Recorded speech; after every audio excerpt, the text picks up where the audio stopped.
All right, guys, welcome back to another lesson for Math 7. So this is lesson 112, application of the Pythagorean Theorem. Yeah,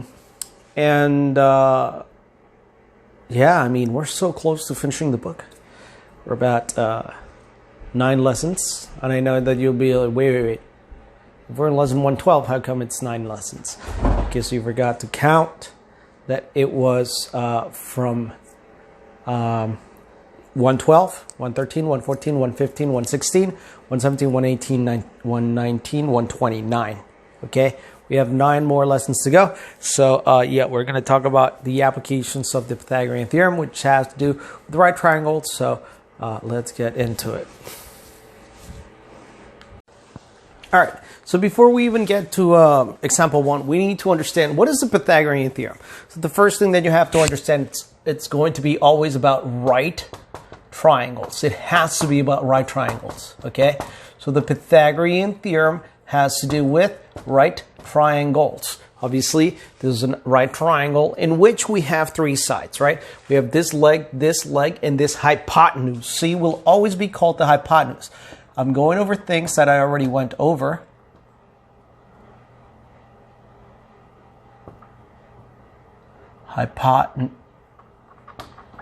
Sorry, I was thinking about how to spell it. Okay, so that's the hypotenuse. C is the hypotenuse. And the Pythagorean theorem is a squared plus b squared equals the hypotenuse squared. Okay, a lot of people get confused because they think that C is always going to be this side. And no, the hypotenuse is just the largest side, or best way to remind ourselves how to do it is going to be the side opposite the right angle. The opposite side of the right angle. Okay, so it's the opposite side of the right angle. That's what the hypotenuse is going to be. So that's what the Pythagorean theorem is about. And one of the most common Pythagorean theorems is going to be when A is something like 3, B something like 4, and C is something like 5. Okay, so 3, 4, 5. Why does that work? Because if we actually replace A with 3, we put 3 squared plus 4 squared equals 5 squared, then 3 squared is 9, 4 squared is 16, 5 squared is 25, and 9 plus 16 is 25. Well, 25 is equal to 25. So that means that this is correct. And so we're just giving you a small reminder of or refresher into what the Pythagorean theorem is about. And it has to do with right triangles with the 3 sides, the shorter 2 sides, and the longer side, which is the opposite, the side opposite the right angle. And that we have 3, 4, 5 being what we call a Pythagorean triplet. I don't know if you're supposed to know that. Yes, you might be having to know what that is. So the Pythagorean triplet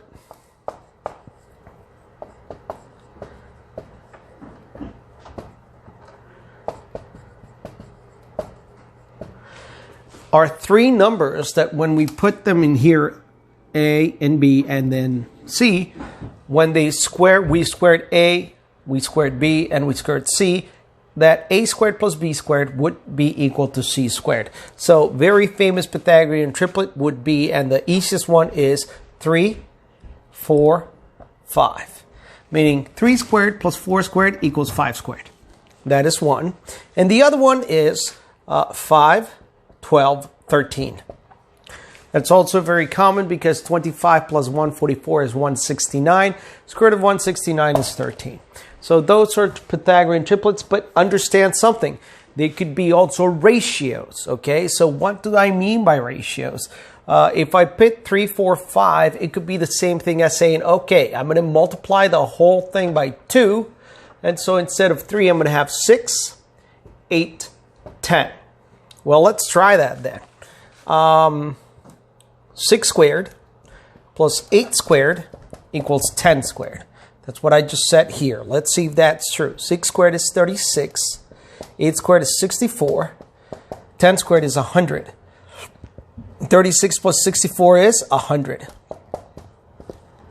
So you see, it is also a ratio. So you could always kind of figure out what the ratio is then the ratio is just multiplying by a number. So it could be 6, 8, 10. It could have also been, because it's 3, 4, 5, it could be 9, 12, 15, or it could be 12, 16, 20, and so forth. It can keep going and going and going. And that's how you do it. So, yeah, let's actually jump into example 1. Okay, so example 1 has to do with Pythagorean triplets, and especially this one, 5, 12, 13. And then they say, what are the next 3 multiples? So I don't like the fact that they say multiples. What they mean is, like, if we have this 5, 12, 13, what could we use so that we know that this is always true? So equivalent. What equivalent triangles would be next? So if we have a triangle that's 5, 12, 13, what happens if I multiply, or I have a scale factor of 2? It means that I multiply all of them by 2. Well, my next one would be then 10, because 5 times 2 is 10. 12 times 2 is 24. And 13 times 2 is 26. Okay, what about times 3? So 5 times 3 is 15. 12 times 3 is 36. Oh, sorry. And 13 times 3 is 39. Okay. And finally, 4. I think we have to do until 4, right? Yes, we do. So it's 5 times 4 is 20. 12 times 4 is 48. And 4 times 13 is 52.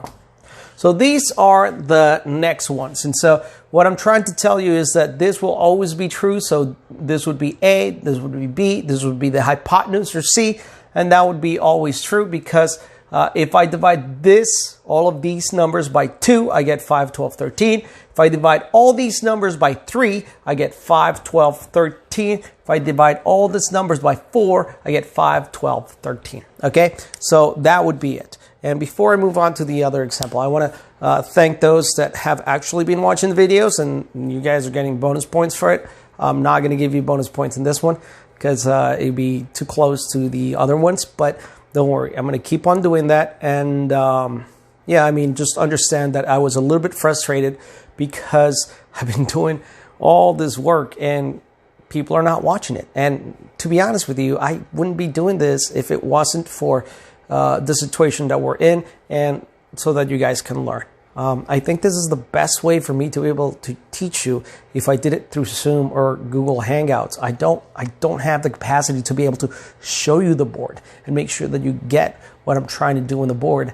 And I know it's not the best way, but it's I think the way that it works better for me, because you also have to understand that I have to teach several math classes a day. So it is a little bit harder for me to do it any other way. And so I do spend some time doing these videos, and I spend hours. I spent so many hours here in the basement just doing work, teaching you classes. And trust me, I usually don't spend any time in my basement. There's nothing here.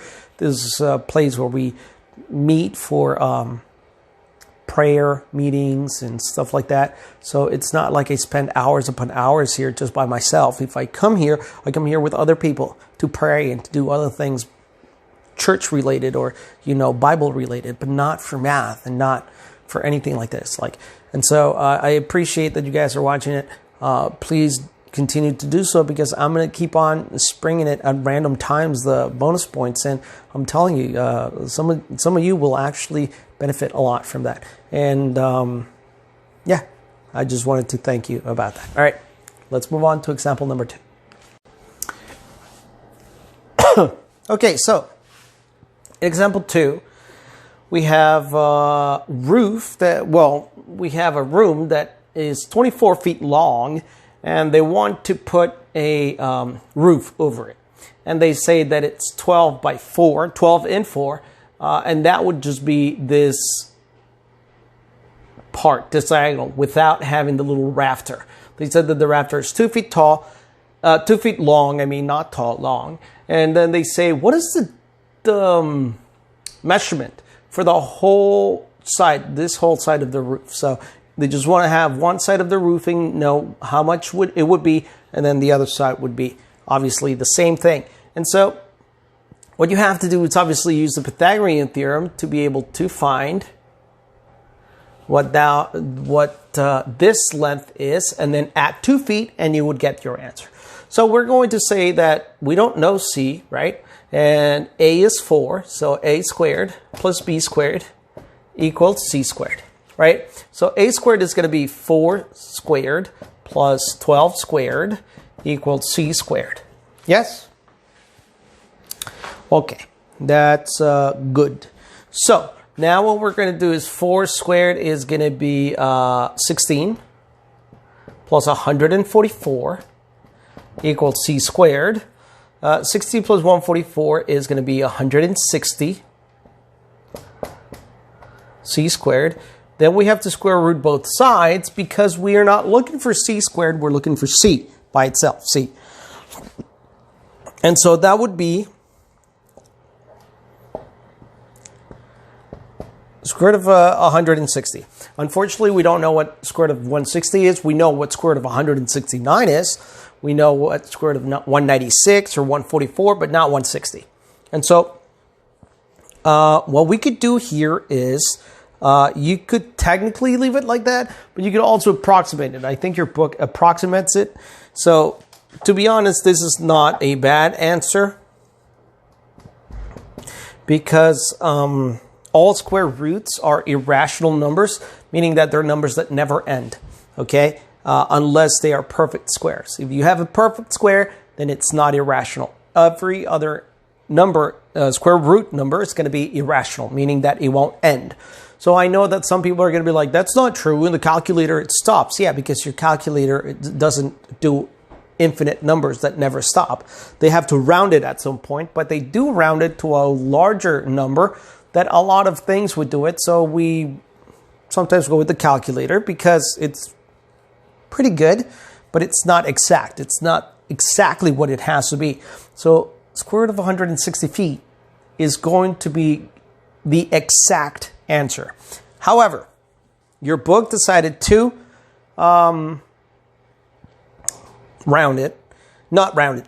to calculate it, and they used a calculator because you can't do this any other way. And so they found 12.65 feet C. And I meant you, not mathematicians around the world. They can do it without a calculator, but they rather not do so. Trust me. 12.65 feet. It's about what C is. That's what the squiggly lines mean. They mean it's around that much. And that would be just this part, the C. But then we have to add 2. So the whole thing would be about 14.65 feet. Yeah. So 12.65 plus 2. Tough math right there. 14.65 feet. All right. So that would be it. And then they say, using a calculator, find that. Okay. To convert 0.65 feet to inches, we multiply. Because they want to make sure that this is not in feet, but inches. So we have to use unit multiplier, in which we say 0.65 feet times 12 inches, but the feet cancel out because it's the whole point of the unit multiplier. We'll get somewhere around 7.8 inches. All right, so we get 7.8 inches. And so it would be 14 feet and 7.8 inches.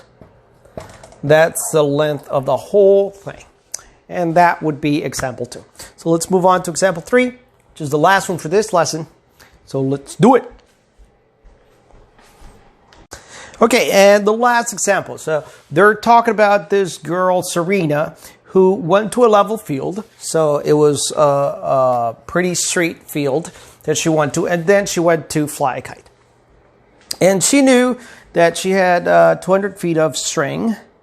And she tied the whole, so the very end of the string, she tied it to a stake right here. And then she measured that it was 150 feet when she was underneath the kite. So from the stake to underneath the kite, it was 150 feet. And then she wondered, whoa, I wonder how tall that kite is, because that's exactly what you do when you go fly kites. Wonder how high it is. And so she went on to try to find out. So she used the Pythagorean Theorem, a squared plus b squared equals c squared. Now pay attention here, because c squared is already given to us. Since this is a right angle,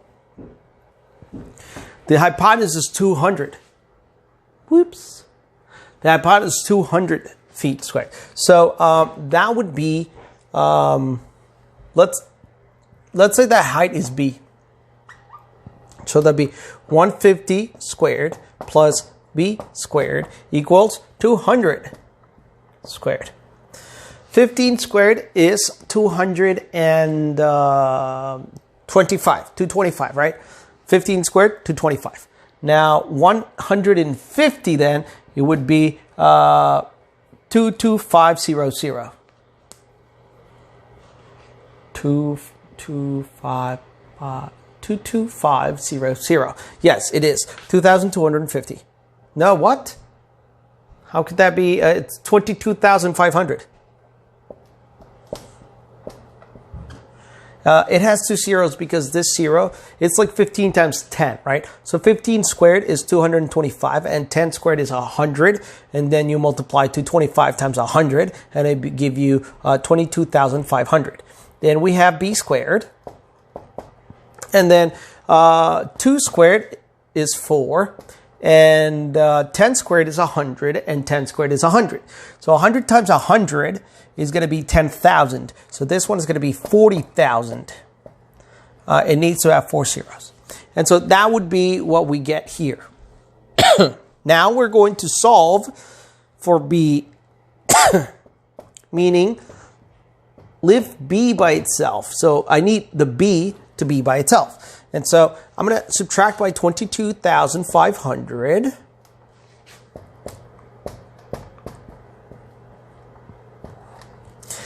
And that would be